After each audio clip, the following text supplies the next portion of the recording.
Hello, Tracy. No, it wasn't a late start. Warhamster was showing me something. So, but we're live now.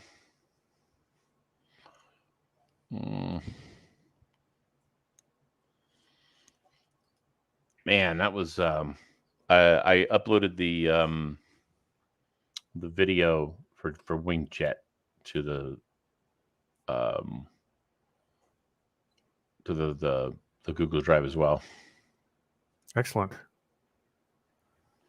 Wait a minute. What? Hang on.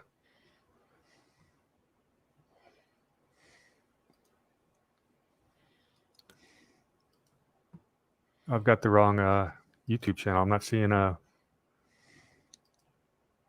live version Of what? on YouTube. I'm not seeing it. Hang on.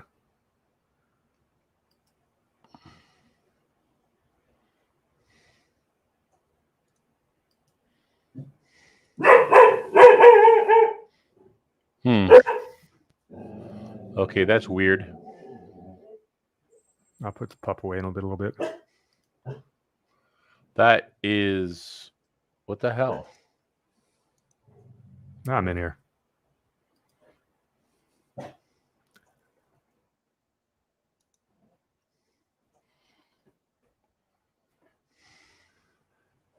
Yeah, that was a fun interview today.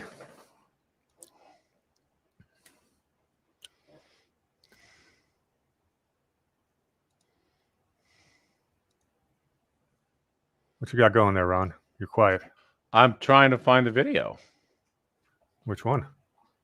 Right, the one right now. Okay, there it is.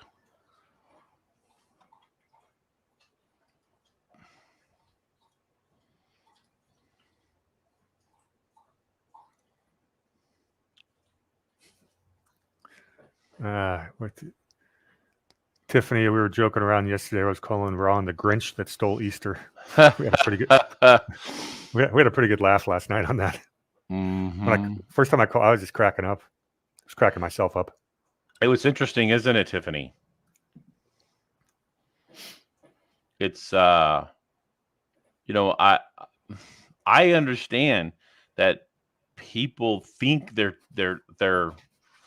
they think they're doing good things, it's all about their motive is pure, and you think you're doing right, you think you're being honorable, you think you're doing God's will, and when in reality you're actually doing the exact thing that he commanded not to do.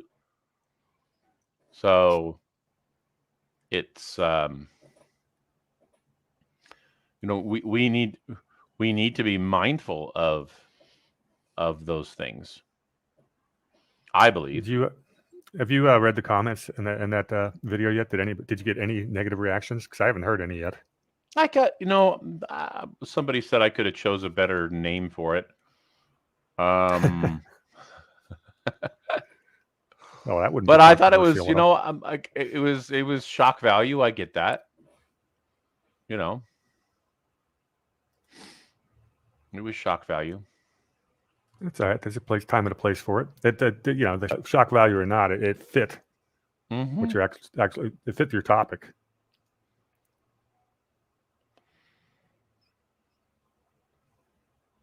You said you quit celebrating.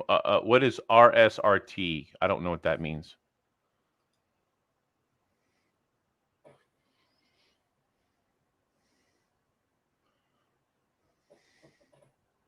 Or is that supposed to be Easter and it's just you just got the wrong keys? Okay. Well, that's closer to Easter. We're getting there. Yeah. We're still having a little keyboard challenge, Sue. Take a deep breath, Sue. Take your time. We're all friends here. Right, exactly. Yes, it does. I've been typing on a Mac for about a decade now, and I'm still not used to the keyboards. It's so sensitive. I don't know if you could see this, but my keyboard on my computer is this. So it's like I have the curved. It's not it's not as drastic as those ones that like they split up and they're like a 45-degree triangle. But this one is just enough that I don't have my fingers aren't like this. It's a little bit more natural. But So I got my laptop right in front of me. I've got my old laptop to my left, and then I've got the Bloomberg terminal to my right. So I got 3 sets of keyboards, and it's really hard to go for the angle from one to the other. But I am shipping that Bloomberg terminal back.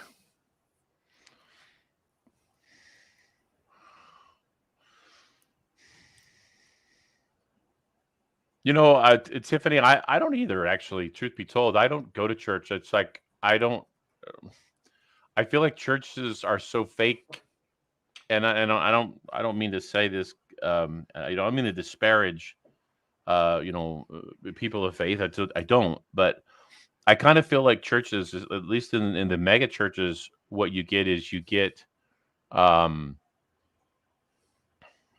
it's more of a it's like its own little clique, and you're not there to worship. You're there to show everybody what you're doing.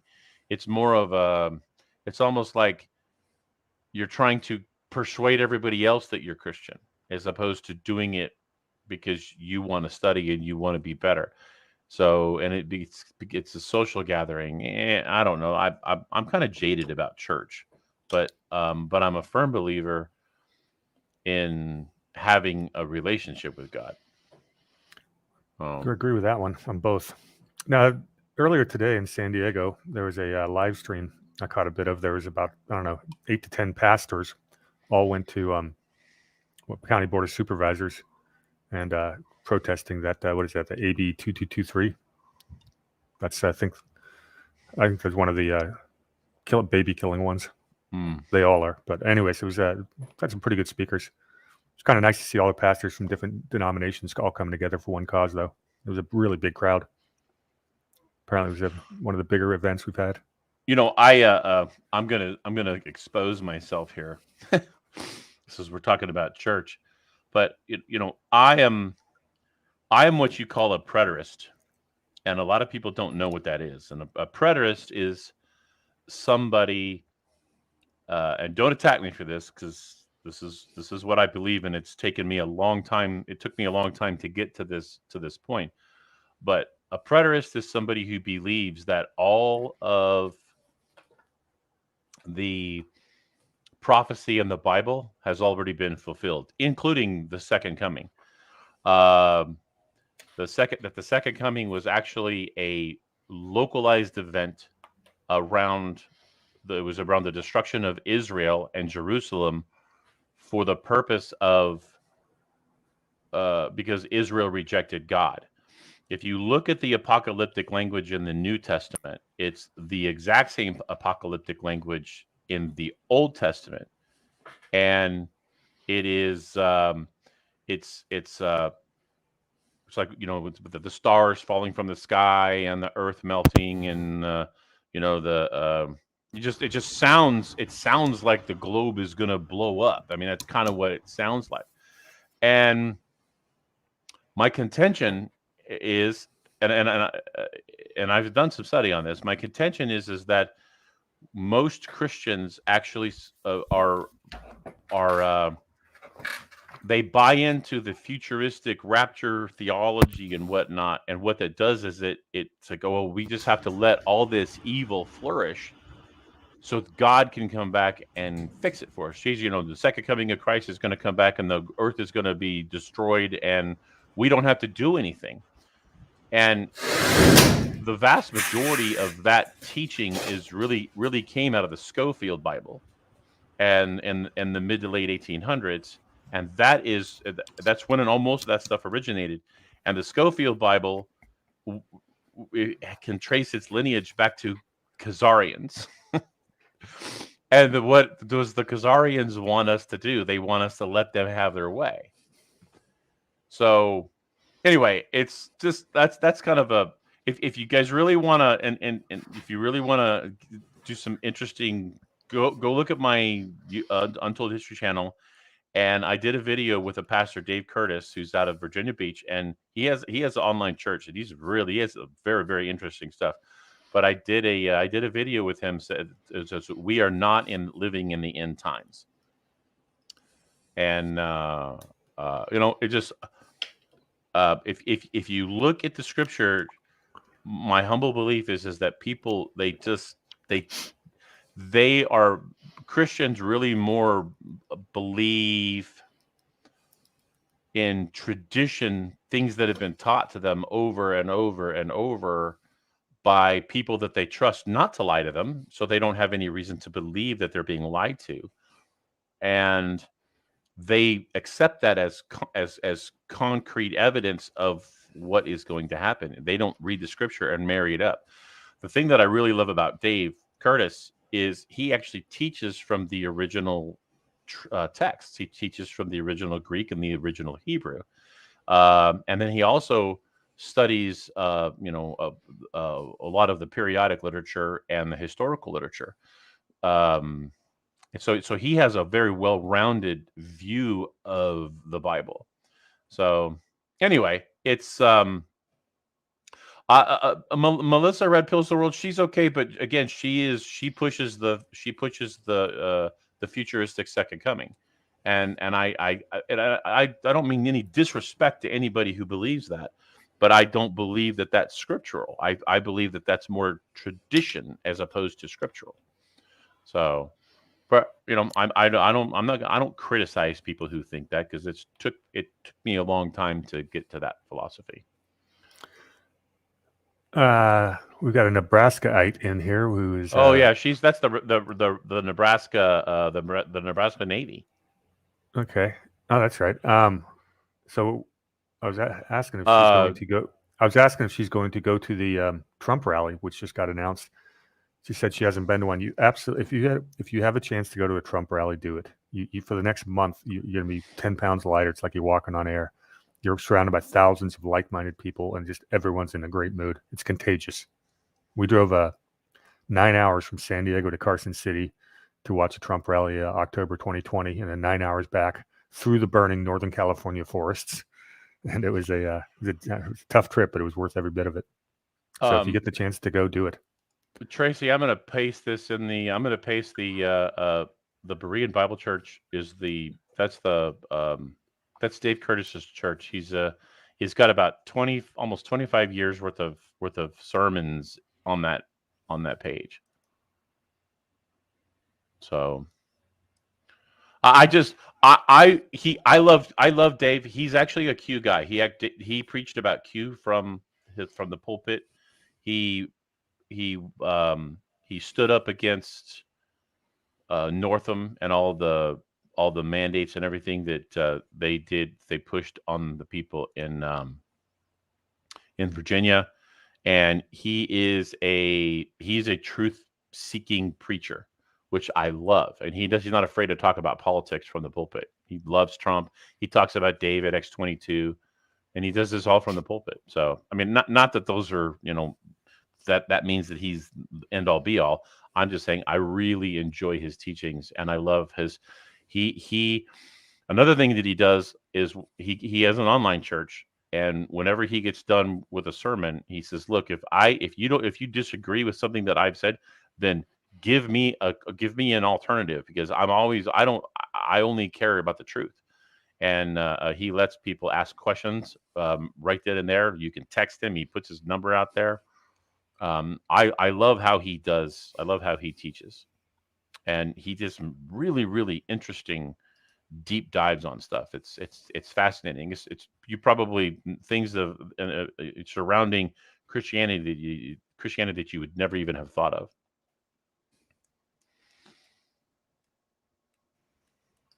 But anyway.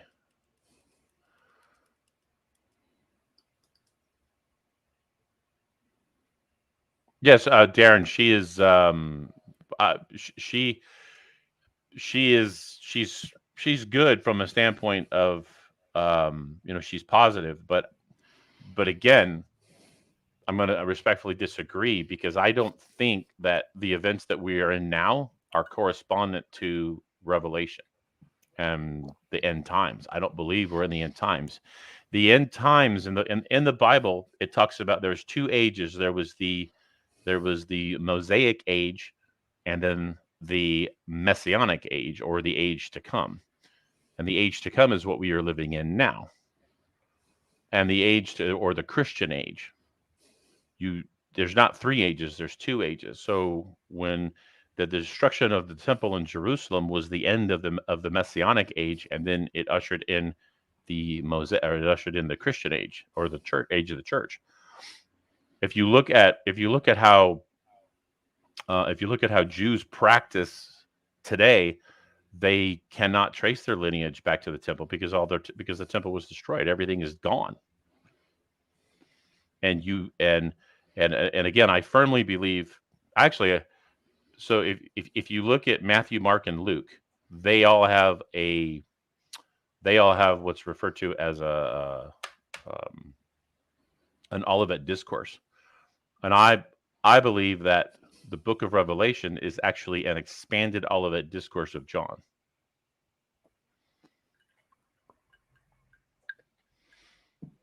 But anyway, I'm not arguing with anybody. Please don't take it that way. I'm being a lot more transparent on this particular issue right now than I normally am, because I get so much grief about it. A lot of people just really, really don't like it. They think it's heresy. But again, because it contradicts things that they've been taught all their life.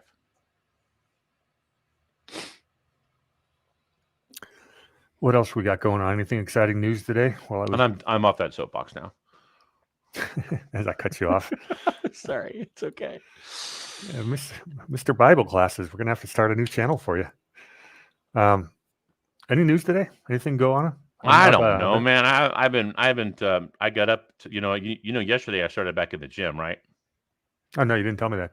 Yeah, yesterday. Yes. Oh, dude, my legs are very sore. Yeah. Probably. I knew you. I guarantee you overdid it. I didn't overdo like strength and weights and stuff like that. But what I have overdone, I think, is I've overdone time. Like I've done a lot of. So the last couple of days, for some odd reason, with the oxygen therapy, when I wake up, man, I'm like wide awake. I can't go back to sleep. And yesterday I got up at I'm not grumpy, Darren. Whatever. Grinch. I got up at yesterday. I think I got up at like 3, and this morning I got up at like 2:45, and I just go wide awake. Just can't. No hope of no prayer of even trying to go back to sleep. So I just got up and I did some of my my oxygen treatment on the treadmill before I went into the gym. So I do like a half hour, 35 minutes on the treadmill. And it's just walking. It's not like I'm really doing anything strenuous, but I do that before I go to the gym. And then I go to the gym. And this morning I did interval training on the rower. I did 1,500 meter intervals with 20 seconds of rest. That gassed me. And then I did about another 20 minutes on an assault bike. Yesterday, I just did some, it was mostly body weight, no real resistance, but I did some air squats and things like that, to kind of. So you're not overdoing it. Yeah, I took a couple months off from doing legs because my hip was been grinding, and it's starting to feel better. So I did legs yesterday pretty hard. I probably overdid it by a little bit, but I was still able to. I'm still walking without pain. Well, I don't want to overdo it because I want to do I want to stay in the gym. I want to I want to be consistent. So no, you got to be smart. You're coming off a long layoff for you. It's gonna 3 weeks you'll be back to able to do anything. But if you just take it one step at a time, baby steps. My objective is to do is to just build my cardio endurance up. Where's Doug? He said he was going to be on time. He said he was going to be on time. I know. Exactly. It's on time. It's 3:01.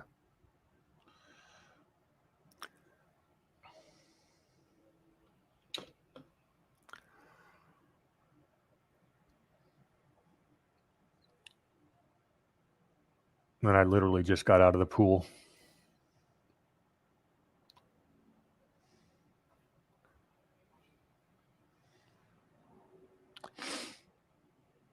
It's one nice thing about Southern California is I can hit the pool 12 months a year, even though I'm a little bit of a wimp and usually skip December.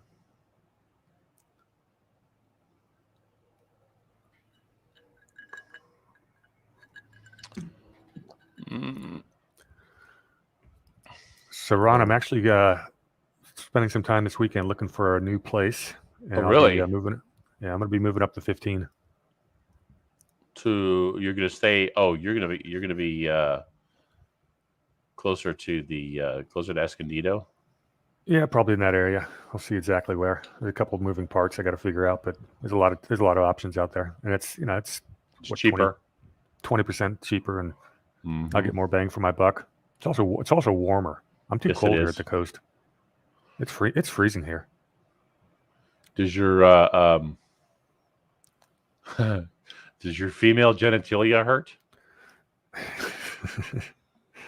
I've been complaining for about the last 5 years about how cold it is in San Diego in the winter. That's when you know it's time to go. Well, of course, then again, I wear shorts and t-shirts 99% of the time. So, guys, we did an interview today with Wayne Jett. It was really fun. It was a lot of fun. It was really interesting. Yeah, hopefully it's the first of many. Yeah, I hope so too. Super nice guy. And knowledgeable as all heck. Guy has done his homework.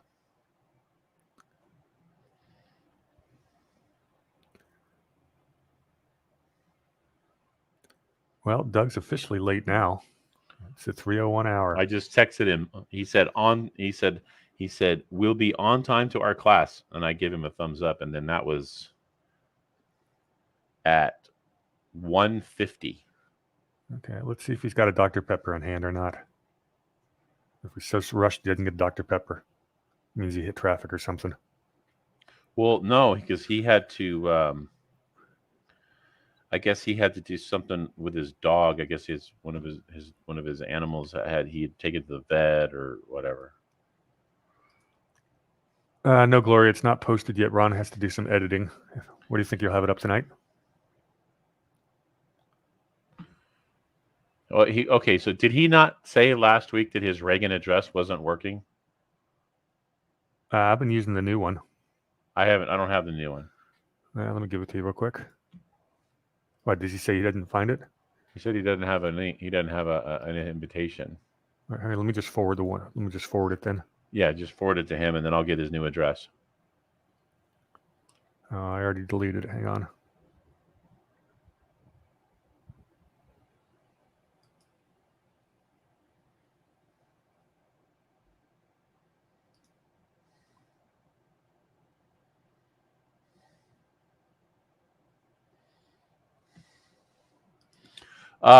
Tiffany, that's on mine. Untold History.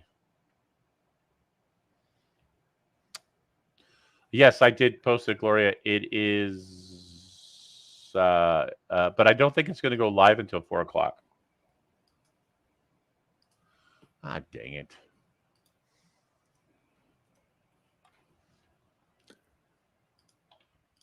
Tell Doug it is on its way.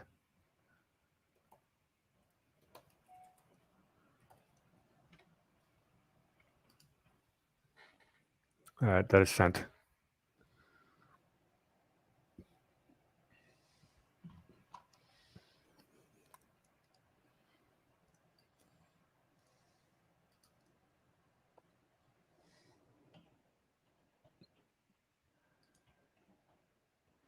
What is this? IJI? Yep. I'm sorry, no. Or ILJ? It's IJ.com. Maybe it's IIJ. It's so small I can't even barely read it. Just want me to paste it to you? I just sent it to him. Send it to me in the chat. Hang on.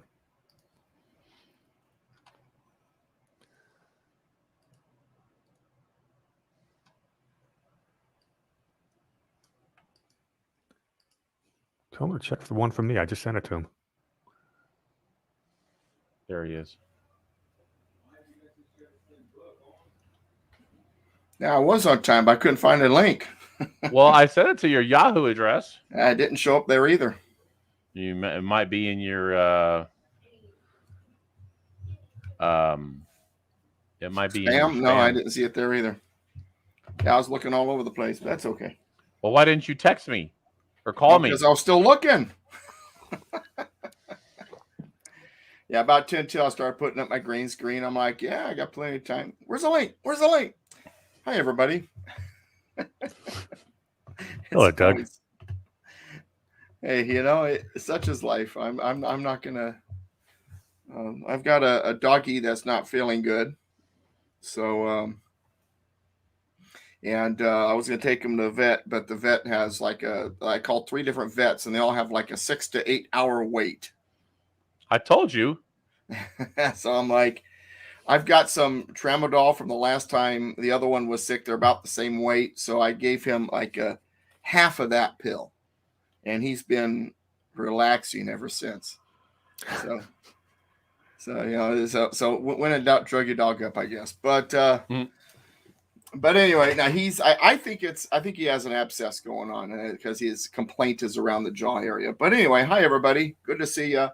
Working our way through the Constitution here, and we have made our way to, let's see, Article 4. So I got both doggies in the office with me because one's sick and the other one won't leave him. And the one that's not feeling good, he doesn't want to leave me when I'm home. So if you hear barking, that's why. Well, in that case, I'm going to get my dog back. I'm going to bring my dog back out if it's barking's allowed today. Mm-hmm. If you're going to do that, then I'm going to get my cat. It's going to be Animal Farm again. Where some animals are less equal than others. Yeah, just remember my dogs are more equal than your cat. Well, let's get going. We're 6 minutes behind. Yeah, what the heck, man? All right, Article 4. Hi, everybody. Hi, Tracy. Tracy and Sue gave me a special hello. Sue says, isn't Doug in Oregon? No, not yet. I leave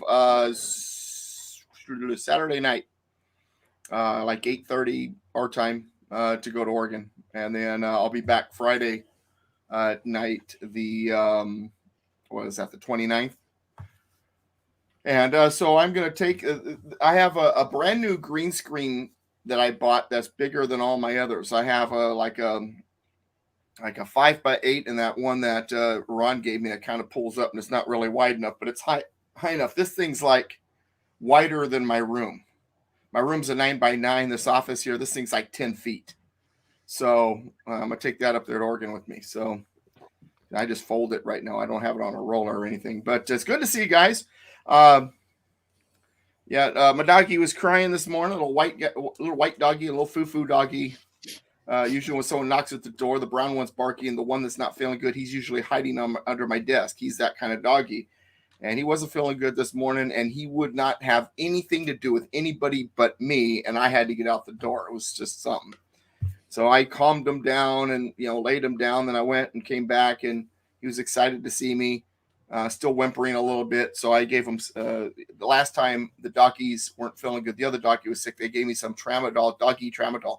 And I mean, real little pills. And this guy's slightly lighter than the other one. So I gave him like half a pill, and he's been pretty mellow ever since and relaxing and kicking back. And so he should be good. And then I'm going to take him to the vet tonight when I get back from my other class.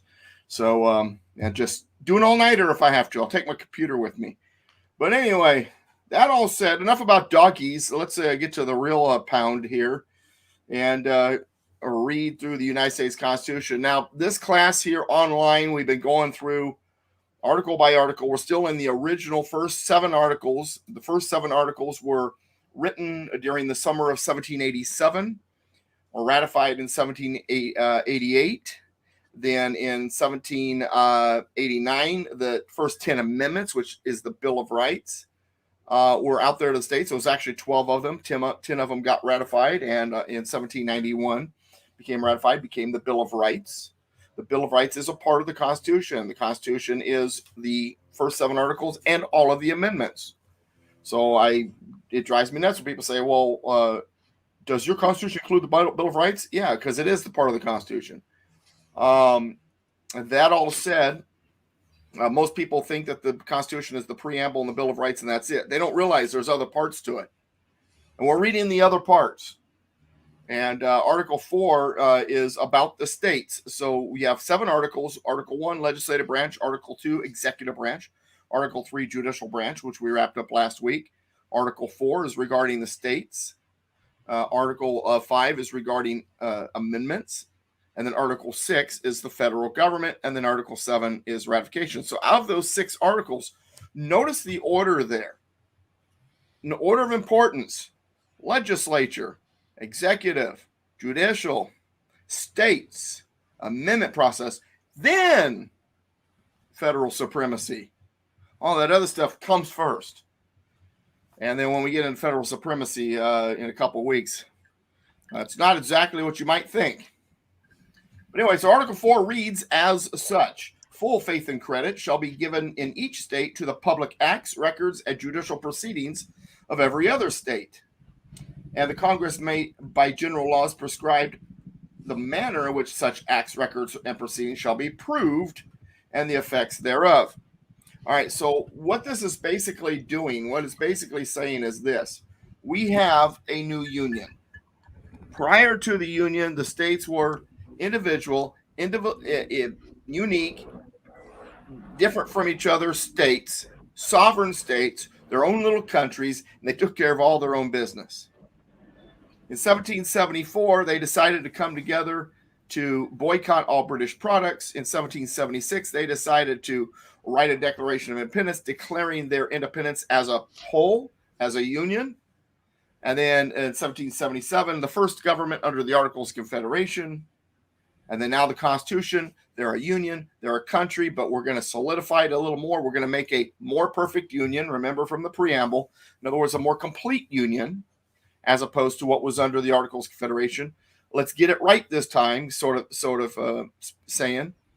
And we are a country. Therefore, all of those individual country things we did as states, some of that stuff, we're going to have to change a little because we're now a union. We're now a country. We're now connected to each other.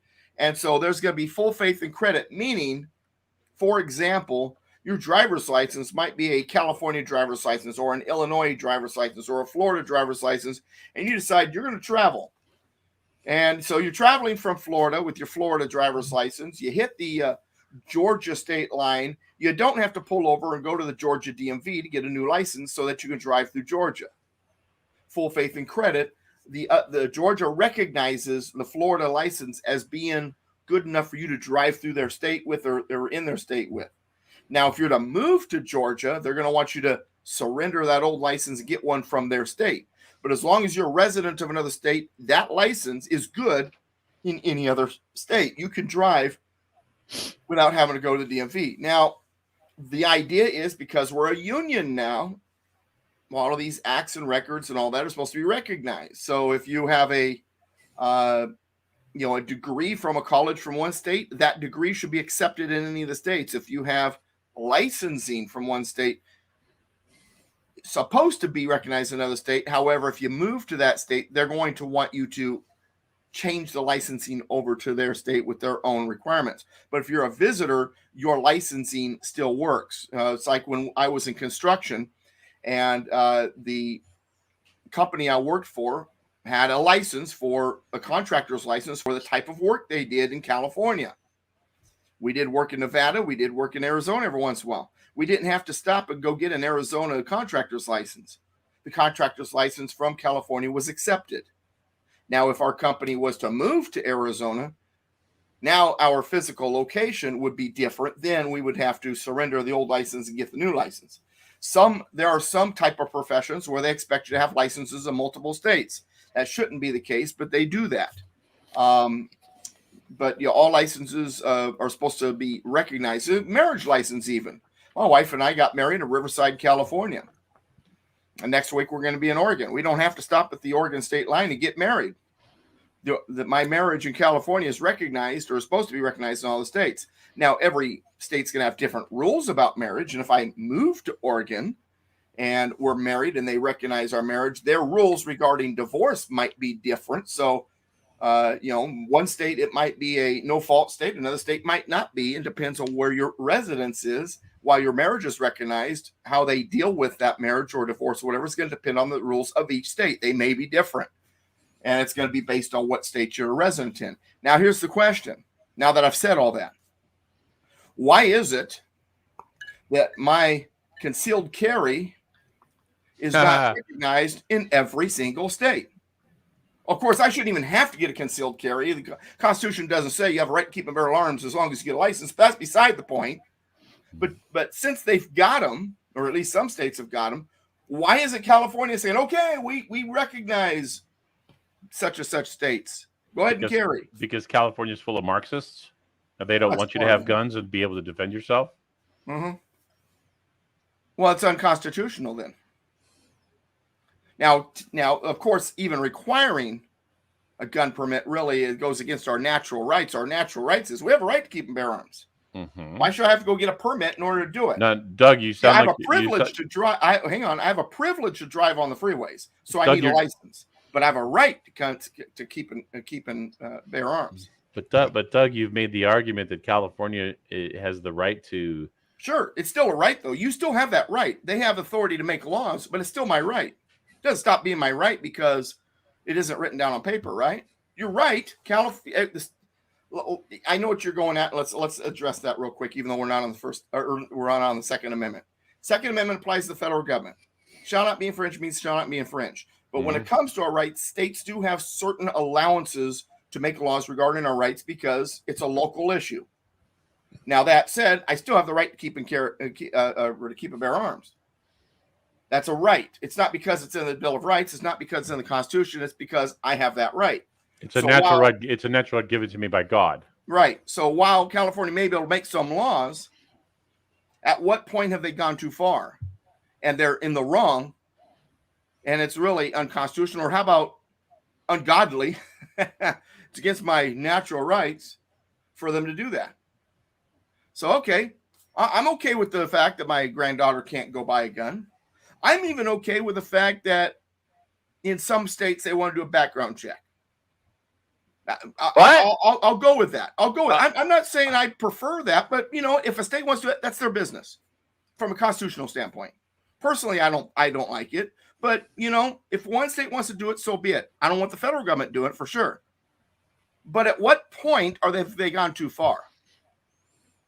Background checks are too far. At what point is it too far when a state says, well, we don't want this group, or this group to own guns, so we're going to do a background check. Background checks are too far. Background checks are too far. You think background checks are too far? I think background checks are too far because it doesn't say there's no such thing as prohibited possessors. You can't be a prohibited possessor. So I'm not disagreeing with you. So if you can't be a prohibited possessor, but if a state wants to do that, should a state be able to? But what? Okay, but let me rephrase. If you're doing a background check. Hang on. If you're doing a background check, you are insisting that there are certain individuals who cannot have a weapon, and who decides that? Right. State. So they are a prohibited possessor. You are infringing. Yes. Right. Okay. So here's a question. Here's a question then. Some states, though, the people are different than other states. The people say, we're totally okay with it. We voted in. We want it in our state. What do you think? The Constitution does not. I'm not talking about the Constitution. I'm talking about it at the state level here. Well, states have constitutions too, and typically the state constitution is all. I mean, now in California, I will freely admit that. Yeah, there ain't crap in the California. There's nothing protecting. Yeah, I get it. Conservative Cowboy says he believes 25 states now have constitutional carry. I believe so. And some of the and also was before all that constitutional carry stuff, there were a bunch of states that did allow reciprocity when it came to certain gun permits from concealed carry permits from certain states. I know a friend of mine who had a Florida concealed carry, and it was accepted in like 36 states. Yeah, Darren just said that his permit is reciprocated in 32. Okay. So Doug, here's a question for you. Yeah. What happens when two states have laws that completely contradict each other? How are they able to what's the word they're using here? Give each other full faith. Oh, you want an example? Well, okay, let me rephrase that. Okay, so the laws contradict each other, and let's use guns as an example. And one says, let's find one besides guns. I'm sorry. Let's do one besides guns. All right, let's go back to driver's license. One state says you got to be 16 years old to drive. The other one says 14. So the 14-year-old can't drive in the other state. That makes sense, right? Except the license, but you can't drive until you're of the age. Well, it depends, I guess. I haven't really thought about that. That's a good question. It's a very good question. About that. That's a good one. I hadn't thought about that. Well, let's put it this way. All right, let's try a different one. In Alabama, I'm gonna pick on Alabama, even though I love Alabama, but I'm gonna pick on it because in the South people like to pick on it. Let's say they decide that the ability to get married, you can decide to get married at 14, and so Joe Bob marries Ginny Mae. She's 14. He's 20. Is that his cousin? And they move to California where you got to be 16 or 17 or 18 or whatever it is in order to say you're married. Is that marriage license accepted? Yes. Because even though the age for marriage is older in California, that marriage license is still acceptable, and so they're still considered married. However, if it comes to divorce, if they move to that state, what happens to to divorce? She may not be entitled to everything because she's technically under the age. There's actually a thing called divorce tourism. I've got a former client who's I've heard of that. Ex moved. I think it was Tennessee or someplace like that. Had much easier divorce laws from California. They established a resident for 6 months, filed for divorce, and kept a lot more of his stuff than he would have in California. So that does actually exist. I've seen it firsthand. The other fun one, Doug, is in my industry. Let's say somebody gets their Series 7 securities license in California. Well, they've got to get a California license as well. Now they get a client in Arizona. They then have to get licensed in Arizona. They have to do it with every state. Yeah, I mentioned earlier there's some industries where they do that. You got to be licensed every state to do work. I don't think that's right. I think that your California license should be accepted. Or do you disagree? Agree? Well, and not from a constitutional standpoint, from a professional standpoint in the industry. Is that good or bad? Well, the history of it, the reason it's there makes a lot of sense, and it has to do with the old blue sky laws, where we basically find, for example, when you're registering a corporation, a lot of people go do that in Delaware because they basically allow you to get away with anything. Wyoming. Yeah, you can get away with anything. Yeah, you can get away with it. You've never set foot in Delaware. You could do no business in Delaware, but you registered there. Mm-hmm. That's a little sketchy, but I've taken advantage of it, and I have. Yeah, no, my nonprofit is a Wyoming corporation. Because at the time it was the best one. Either we didn't know about Delaware, or at the time Wyoming was edging out Delaware or close to the same. But when we did a lot of research, but yeah, we shopped where to incorporate. And once you're incorporated, you're good all over. Now, some states though are going to have a tax each year that they want you to pay, and a form they want you to fill out in order to do business in their state, depending on what it is. Like what you're talking about in your industry. In the case of the nonprofit, it's not necessary. But if I want to show up on certain lists that people like, that makes them feel good about the nonprofit, that it's showing up on the list, then I want to pay that tax. Right now, the only list that we show up on is the IRS's list, because we haven't, gone out of a way to, reach out and all that. We are a nonprofit. We are acceptable nonprofit. But you got to go to the IRS site in order to look us up. But we can't operate anywhere we want. We can have satellites wherever we want. So yeah, it's interesting, and that really is full faith and credit. That's the way it's supposed to work with everything. But then the question is, should it? And if it shouldn't, then should we amend the Constitution for those industries where it shouldn't? Like yours. So that's my point. Well, so while I was getting into guns, I wasn't trying to argue about guns. I'm just wanting to, get you to understand. I know the way it's supposed to be, and what it is isn't always the same. I didn't take it that way. Okay. Yeah. Well, so Doug, here's just to Because follow I up could on hear that. the clicking noise in the background. I thought I was gonna get shot. But anyway. No, that was aiming at your dog. Oh, those are fighting words. So this is a little bit off topic, but it kind of led into it. The SEC, which regulates my industry, that's not. There's nothing. Do in they the have the Constitution. authority? Should they even have an SEC? No, there's no authority. Well, the question is, when you say should, constitutionally there shouldn't, because there's no authority. But should there? Is it good for the industry? Well, it was good for the reason it came into play is because the Wall Street bankers had absolutely destroyed everybody with the Great Depression. They yanked the rug out from under the market on purpose. So do you think that centralized agency regulating the industry is a good thing? Okay, so I'm asking the man in the industry first. Exactly, yes. Let's ask him. It's an interesting question because it does a lot of good. It keeps my industry more reputable. But do I think they actually have a constitutional right to exist? Well, they don't have the constitutional right, but then the question is it an important enough thing that there should be an amendment giving the federal government the authority to have that agency? Well, in this particular case, the federal government was going to put it in good order. We had an industry and a marketplace that was out of order, so they had the ability to put it in good order. Did they do it the right way? Was there another avenue or another vehicle to use? I don't know. And the question is, once it's in good order, should they continue to poke and prod and all that?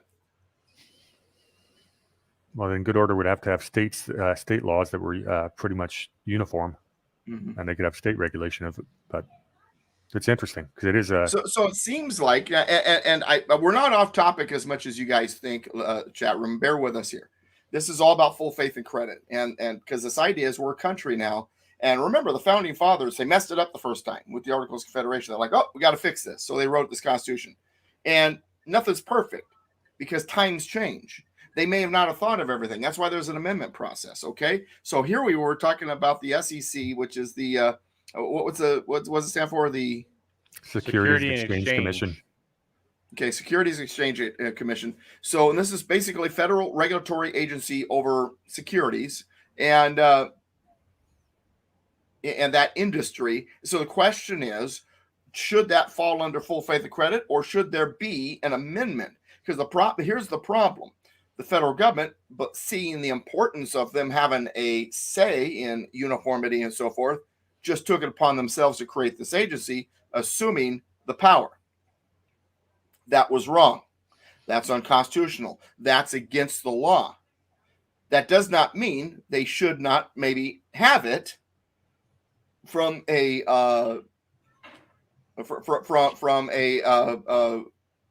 realistic point of view of how the industry runs. From a pragmatic point of view, maybe they should. But the question is, if they should, then should they not go through the process of obtaining that authority? That's my point.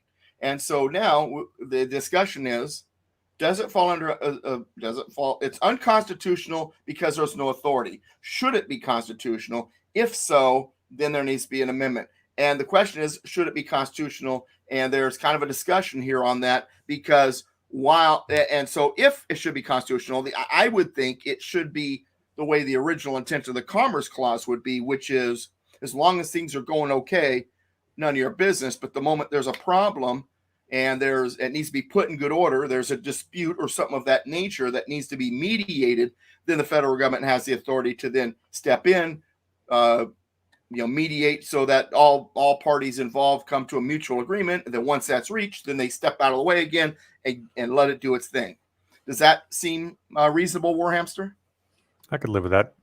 Okay. What we don't want to see. So you and I have an amendment to propose. We've got a few. Got a few. First, we got to repeal the 17th Amendment. But anyway. Amen to that.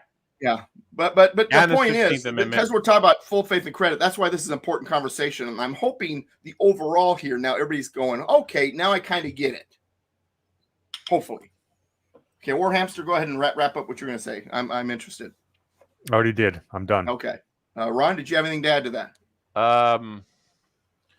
Only that that government institutions, government regulatory bodies are not there for the protection of the people. They are there for the protection of the monopoly of the institutions themselves. Typically, yes. And I would say, and the argument's typically the opposite. Yeah, they say. I would say the intent. I would say the intent of the SEC is actually some of the best legislation that came out of FDR's. Glass-Steagall Act was a good thing. The Securities Act of 1934 was a good thing. It protected a lot of people over the last century. Now what happened is we got regulatory capture as the institutions got bigger and bigger. They, basically we had the revolving door, and the SEC is now completely corrupted and it's not serving its original mission for the most part. They still do a lot of good work, but it's a mixed bag. I'm going to respectfully disagree on that. Ask all the XRP holders if they feel protected when. Well, no, then you just agreed with me while saying you're disagreeing. I said there's times when they get the regulatory capture, but there's other times like I get daily emails showing all the dirty brokers and advisors out there that got caught trying to swindle people. The SEC still catches those people. That's a good thing. When they get the regulatory capture with things like XRP, don't get a fair shake, that's a problem, because that's when they say when it trades for 8 years and they're basically completely transparent with them, and then on the very last day of Jay Clayton's status, he files a lawsuit against them. Yeah. Anyway, I'm bent. Shoot the rabbit. Yeah. Shoot the rabbit. In this conversation, real quick, a side note. What you'll notice, because Ron Partain, remember, is a cat lover, and you'll notice that cat nuggets may be bigger, but hamster pellets are more precise and carefully placed. So, all right. I love you, brother. Only Warhamster realized that was a compliment to him. But all right, so full faith and credit shall be given in each state to the public act records and judicial proceedings of every other state, and the Congress may by general laws prescribe the manner in which such acts, records, proceed shall be proved and the effects thereof. Now that's interesting. So now, because Congress does have this authority to, well, just in case things are going awry, we have this authority to, use legislation to, make sure they're on the right track. Maybe there's a certain uniformity or whatever.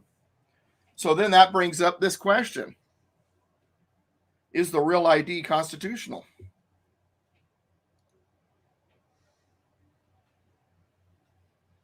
I don't believe so. Because Real ID is basically the federal government taking over the identification process from the states.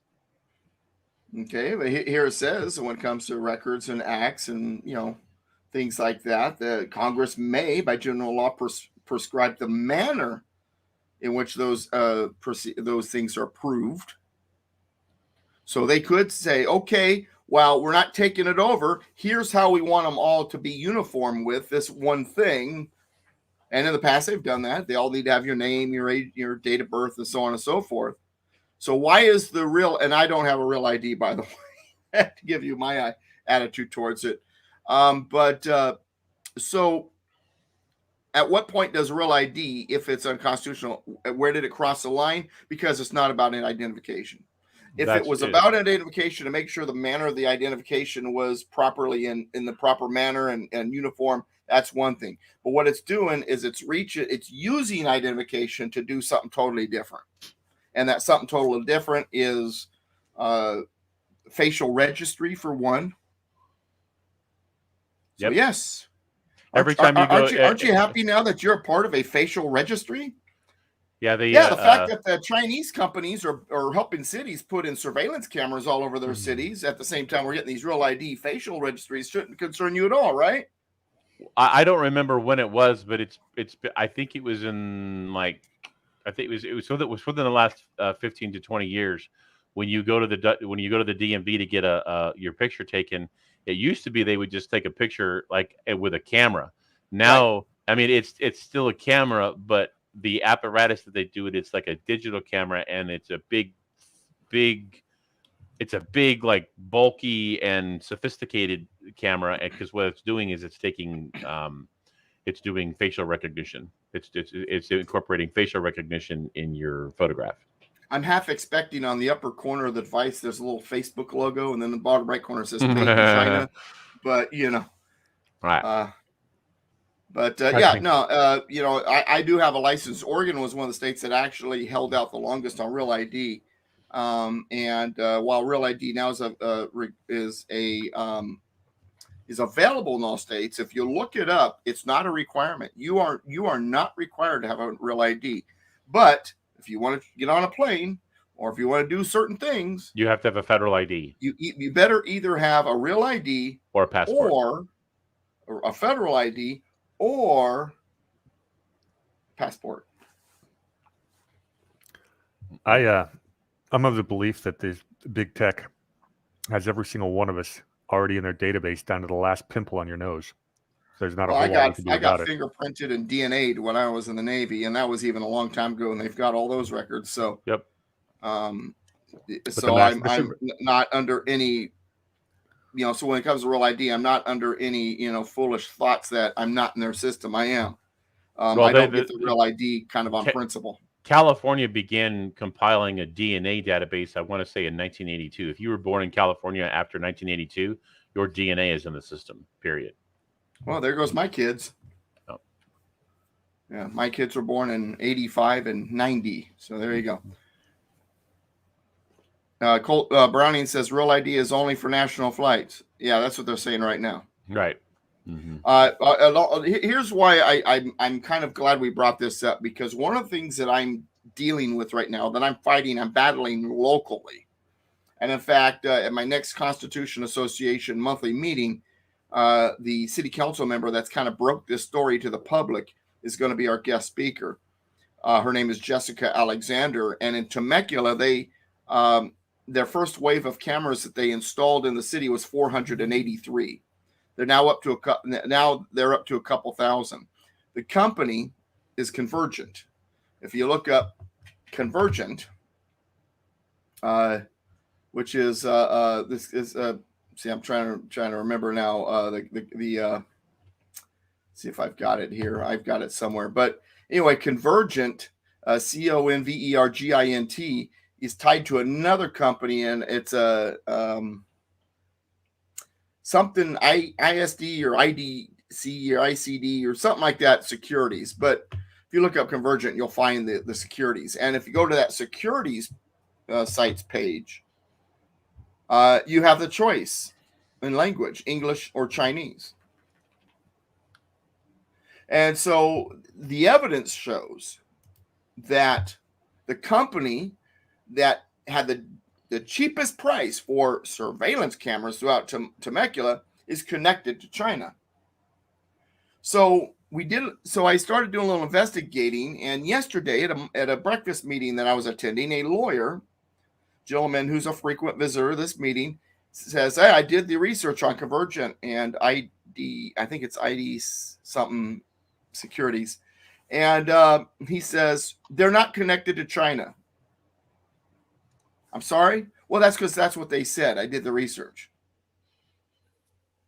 Yeah, and if they're connected to the Chinese Communist government, they're going to tell you an honest truth, right? Yeah. Are people that daft? Yes. The enemy's going to be honest with you. Don't worry. They'll be honest. They won't lie to you. It amazes me. Anyway, so, and I asked Jessica a couple days ago, I said, are there others? Do you have a list of the cities that in the country that are also doing the same thing? She says, no, but it's a large number. I'll see if I can get it for you. So I am working on the research right now for that. And once it becomes available, I'll let you know. I tell you what, man, there's stuff going on in this country that makes you nervous. But on the same token, there's stuff going on in this country also that's making me not so nervous. And what I mean by that is that we have an awakening going on in this country. Of course, the other side's pushing as hard as they can. Of course, they're trying to do as much as they can when it comes to surveillance and so on and so forth. Of course, they're doing all of that. Why? Because they know the end might be near, and they need to get as much in place as they can, so it's harder for us to dismantle it. And this is serious stuff. But on the same token, I'm feeling pretty optimistic because I do believe that there is a chance for us to get things turned around. ICD Security is the company. I just finally found it. ICD Security and Convergent. And the lawyer says, well, they're not really connected. Then why is Convergent's logo on the bottom right-hand side of ICD Security's website if they're not connected? But anyway, so that's kind of stuff that's going on. And full faith and credit now, getting back to the whole point. So when it comes to the real ID and all of this stuff, should we have a federal agency in charge of it? Yes, no, maybe so, depending on what it is. I mean, we talked about the SEC a moment ago, didn't we? All right, now let's continue. Good conversation, though. Glad we had. Yes. All right, Section 2. Citizens of each state shall be entitled to all privileges and immunities of citizens in the several states. In other words, citizens are to be treated the same under the law in all states. Is illegal aliens included in that sentence? Nope. I don't see it. I don't see that. It says citizens. Devolution. Conservative Cowboy said, but devolution. I have read much of it. I haven't finished it all. So Conservative Cowboy, I can't give you a proper educated opinion at the moment because I haven't finished reading it all and really studying it. So I hate to give a non-answer. It's not like I'm trying to escape it. I literally just have not given it the proper time and attention that it requires. And so I don't want to say something that is based on me not having knowledge about it. But I would actually say the continuity of government is not constitutional because it's extra constitutional. But what they're doing with the devolution is they're using the continuity of government and FEMA against them. They're using their own rules against them. Colt's like, what? You haven't studied it yet. Hurry up, man. Hurry up, Doug. He's just. Yeah, I was gonna say, Ron and I have probably read through devolution at least twice each. And, you guys are much more. Well, then I know John. I've actually talked to John. I met John. So yeah, it's what's up, Patriot? Conservative Cowboy. We touched on this stuff a little bit on that interview we did today with Wayne. That's Jet. Mm-hmm. Yeah, he's definitely a believer that there is something going on with the continuation of government, or what was the term he used today, Ron? Do you remember? I don't remember. I don't think he used continuity of government, but continuity of government is a real thing, and the devolution series is Patel Patriot speculation based on a lot of information that he has combed through, and I think he's on to something. I believe he's on to something there, and it is of all the potential scenarios that are out there, I think that makes the most sense in terms of, I know what he was talking about. He was talking about the Insurrection Act that Trump had signed, the Insurrection Act, and I'm going to respectfully disagree with him on that. I don't have the evidence behind it, so I'm not going to say he did, but I am going to respond to one more thing in the chat room before we continue on. Tracy said something very interesting. Big Brother / all-seeing eye. And that's a very fascinating comment, and here's why. The all-seeing eye was on the original U.S. seal. That said, the all-seeing eye to the Founding Fathers was not an all-seeing government. It was the eye of God overseeing his creation. That was their version of the all-seeing eye. That's why they had the all-seeing eye, which, by the way, is on the back of your $1 bill. That's from the Great Seal that the founders came up with. That all-seeing eye originally intentionally meant the all-seeing eye of God, that God sees all, that he's watching over us and all of that. That's what the founders meant by including the all-seeing eye on the Great Seal. Over time, that all-seeing eye has shifted due to the lexicon and other influences to mean also or instead the all-seeing eye of government, Big Brother. And so now that gets us back to those cameras. Who does government think they are? Well, they want to be God. They are trying to make themselves the all-seeing eye that the founders saw God as being. I'm going to respectfully disagree with you on that, Doug, but that's okay. We can still be friends. Well, I've got writings by guys. I'll have to get you my stuff. I would like to see that. Yeah. Because I know what they meant because they said it. But that's okay. I'll find what I've got for you. Because I would hate for us to be respectfully disagreeing when I know I've got evidence. Yeah, but okay. And I love you, brother. I love you. We'll talk about that you love cat nuggets. I mean cats. I don't eat cats. No, but my dogs do like to eat cat nuggets. Okay, it's gross. But anyway.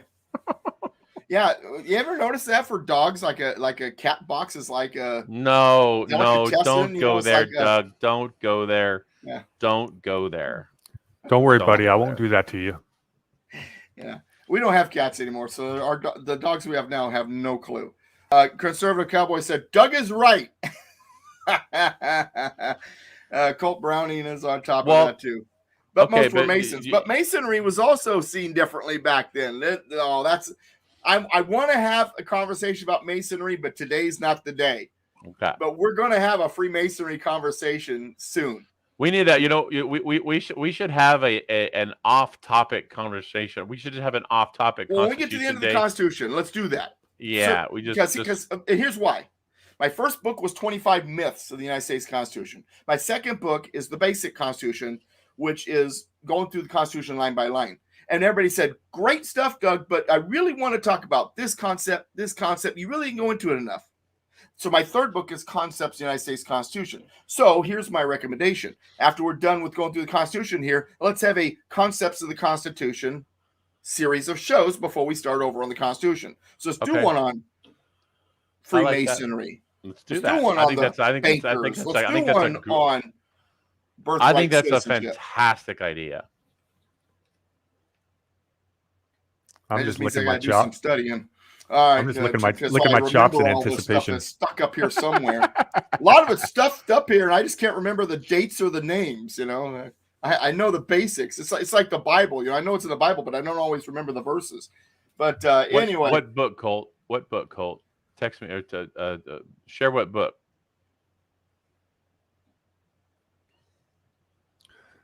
Well, Colt, one of these days I'll get in my version of the Khazarians and where their place is in this grand scheme of things, and it's a little different than probably what most of the proponents are saying right now. I think there's another faction that's pulling a few more strings, and that might be one level above the quote-unquote Khazarians. Totally different conversation for another day. Yeah, maybe we'll call, like our episode on the Khazarians, we'll call it the Khazarian Coffee Party. Join and have a cup. Call it the Great Rabbit Hunt. The Great Rabbit Hunt. Put Elmer Fudd on the logo. Kill the Where rabbit. Are we? Section 3?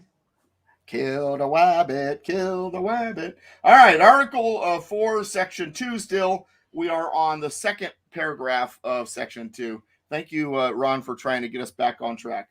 A person charged in any state with treason, felony, or other crime who shall flee from justice and be found in another state shall, on demand of the executive authority of the state, that would be the governor, from which he fled, be delivered up to be removed to the state having jurisdiction of the crime. Once again, used to be independent countries, now we're a union. So guess what? Extradition between states is now a thing because we're all one country. We're a union. So, yeah, you may have committed a crime in Virginia, thought you could start all over in Mississippi. Guess what? You're going to be sent right back to Virginia to answer to your crimes. Well, so, but can states... Hazard is a bunch of bull. What's that? Go ahead. Dukes of Hazzard is a bunch of bull. You're not suddenly free once you get outside the county or outside the state. And there is something that's faster than but you have to, radio. but it does have to. You do have to go through the legal process of extradition. Well, sure, there's jurisdiction and all that, right? Yeah, but that's why there's a radio and phones and computers. Can states deny extradition? No, for any reason at all. Right here, it says so right here. It says a person charged in any state with treason, felony, or other crime. In other words, any crime.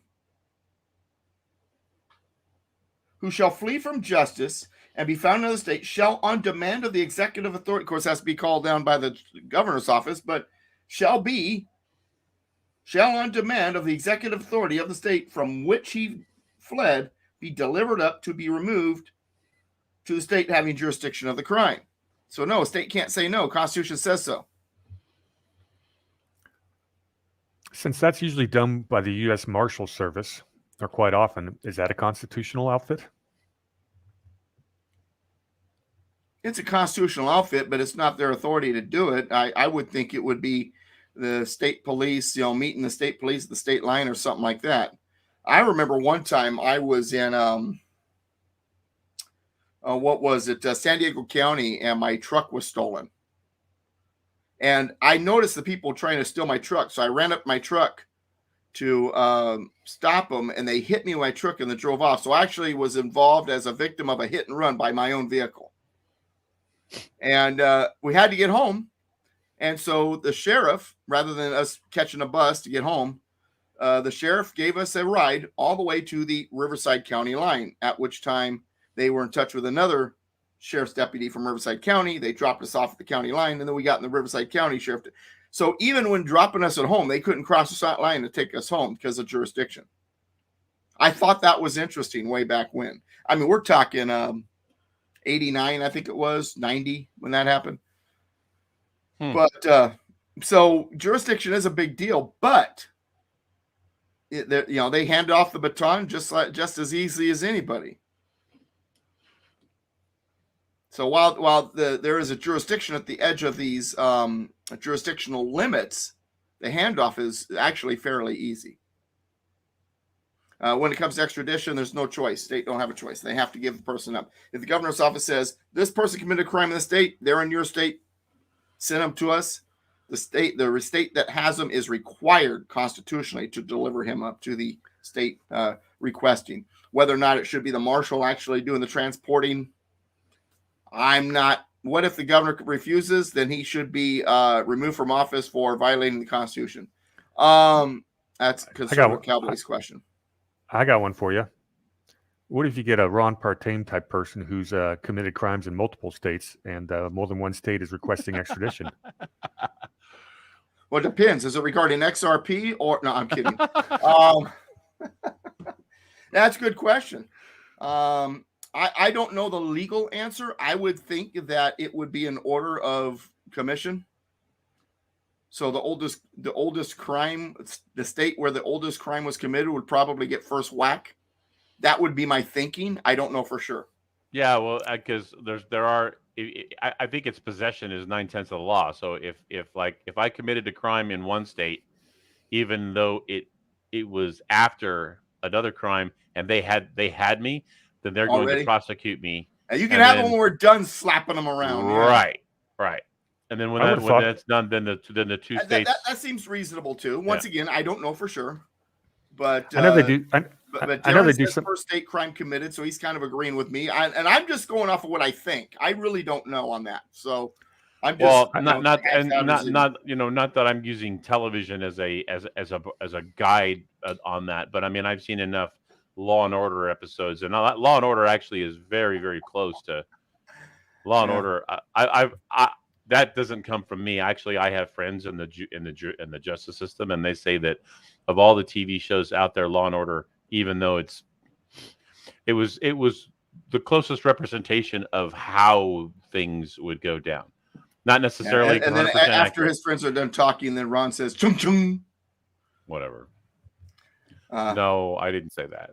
All right. Anyway, Uncle Jesse, we're going to keep reading here. So next part in brackets. Hey, you can open yourself up. I'm gonna get you. You got just hair. I didn't say that. I was just passing along what was told Your hair's to me. the right color for Uncle Jesse, but it's too short. You need to have the Okay. The two people who did it, one was a judge and the other one was a prosecuting attorney. Okay. And they both said that of all the TV shows out there, that Law and Order was the closest representation. So I'll have to ask my wife if that's true, because she's the one that watches that show. I don't. Yeah. All right. In brackets on Article 4, Section 2, no person held to service or labor in one state under the laws thereof, escaping into another, shall in consequence of any law or regulation therein, be discharged from such service or labor, but shall be delivered up on claim of the party to whom such service or labor may be due. What echoes that is the Fugitive Slave Act of 1850. There's another Fugitive Slave Act earlier also. And then also Dred Scott. Now, Dred Scott went a little further and said that if you're black and you've ever been a slave, you'll never be a citizen. But that was what actually sparked a lot of what the abolitionist movement and towards the war and all that jazz. But that was a big deal. But what's in the Constitution is, if you're enslaved, you are considered a person to whom you owe service and labor to somebody. Just because you escaped and went into a state that does not have slavery as its law does not mean you're free. You must be delivered up to the party who you owe that labor and service to. Now, it says at the bottom page, as Tracy has pointed out, changed by the 13th Amendment. In other words, slavery no longer exists. So that is why there's brackets around that. It's now null and void. So now, while the Constitution does not necessarily condone slavery, it recognizes that slavery existed, and extradition of escaped slaves was entered into the Constitution. That's what we have here. Right, wrong, in between. You can argue that's proof that they're a bunch of racist bastards. The 168 words of anti-slavery language from the Declaration, the 3/5 clause, real reason behind it, the Article 1, Section 9, 1808 decision to outlaw the Atlantic slave trade. That all tells me differently, but hey, if you want that one on this one, go for it. All right, continues. Article 4, Section 3, new states may be admitted by the Congress into this union. It is up to Congress whether a state becomes a new state.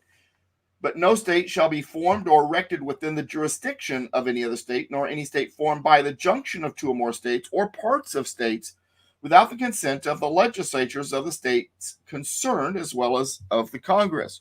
So, like, for example, there's this New California idea out here. Not going to happen. California, to split into two, would have to not only convince Congress it's a good thing, but also Sacramento, because it's a part of an existing state. Sacramento will never allow for it. Now, Paul Preston, who is running New California and is actually a longtime acquaintance of mine, I don't know if I should say friend per se, but acquaintance. We call each other. He's in my phone. One time he called me. I was on my way to Oregon, and I laughed because I was in the San Francisco area where, it's wacky doodle. But and I told him, it's not going to work. He says, "Oh, but we have the New Jersey model." I'm not New Jersey. I'm sorry, West Virginia model. Virginia. And I said, "Well, the West Virginia model doesn't work." He says, "Yeah, it will. All we got to do is do it judicially." That's not what the West Virginia model says. In order for the West Virginia model to work, California would have to secede from the Union. Right. The reason why West Virginia was able to secede from Virginia without getting permission from the state capital legislature to join the Union is because Virginia had left the Constitution. They had seceded. They were no longer a part of the contract. They were outside. They were no longer a state under the Union of States under the Constitution. Therefore, they could secede, and if the 13 counties did, then they applied back to the Union and were accepted, interestingly enough, as a slave state.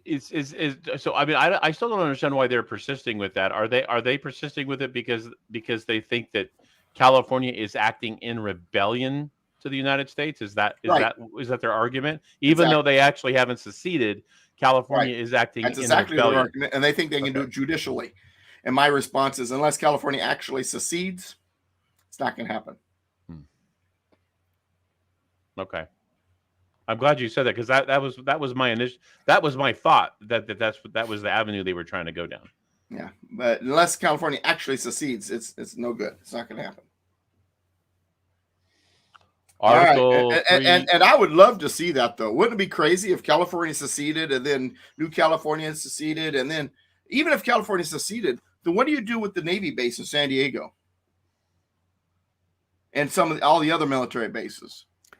All right, so this is one of my favorite conversations I had of basically since November 3rd, 2020, is all the people talking about seceding, most of the time spelling it wrong, but secession is. Yeah, they say succeeding. Yeah, I've seen some pretty creative ones. Now, secession is not the solution with the states, and they go, well, we just can't live with these leftists anymore. We need to split. We need a national divorce.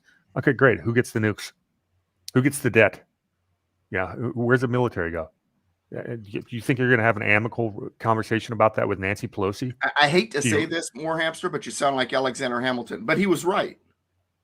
Well, the thing is, he said if there's debt, it will keep the union together because states won't want to leave because they'll have to pay their part of the debt. Well, there shouldn't be debt, so I don't sound like him.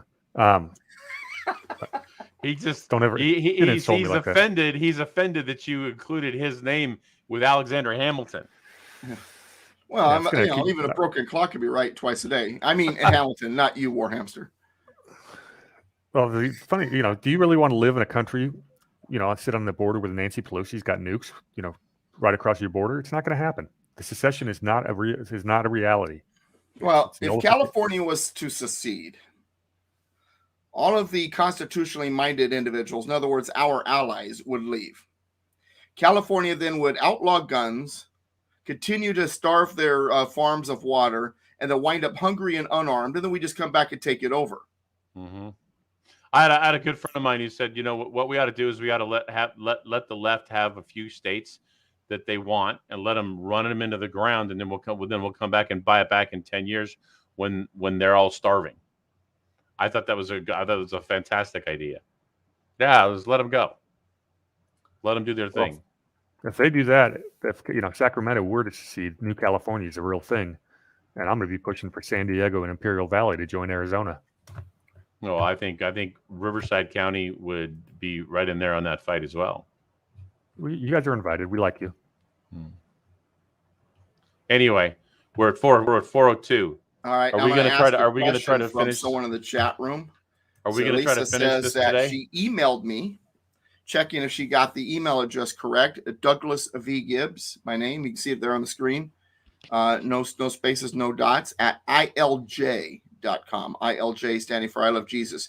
If you send it to Reagan.com, I'll probably get it because I kept that going, but I'm forwarding all my emails from it to ILJ, but some of them do wind up just vanishing, and I don't know why, because Reagan's kind of nuts now. That's why I moved away from it. If you send it to one of my Yahoo addresses, I just may not have gotten to it yet because those I don't check every day. My ILJ I do. So that's the answer, Lisa. Douglas V Gibbs at ILJ.com would be the best place to send me an email. Doug, are we trying to finish Article 4 today? I was gonna try, but we'll wrap it up next week. That's fine. Okay. I'll be in a good mood because I won't be here. Okay. I'm not touching that one. Well, thanks everybody. So it's good. Thanks everybody. Guys. And we'll see you next week. Yes, that's kind of a flat ending, guys. Yeah, that's a flat ending. Well, you know what too is I went to grab a pen. I touched my wire work from my microphone and my speakers, and suddenly everything sounds clearer. Wish I would. Doug, why don't you give your normal? I'm sorry. Why don't you give us your normal? Why don't you give us your normal sign off? United we stand, combined we kick butt. God bless America, my friends. God bless you. We'll see you next week. Beautiful. Thank you, sir. See you, everyone. All right, guys, everybody. See you next week. Lord willing.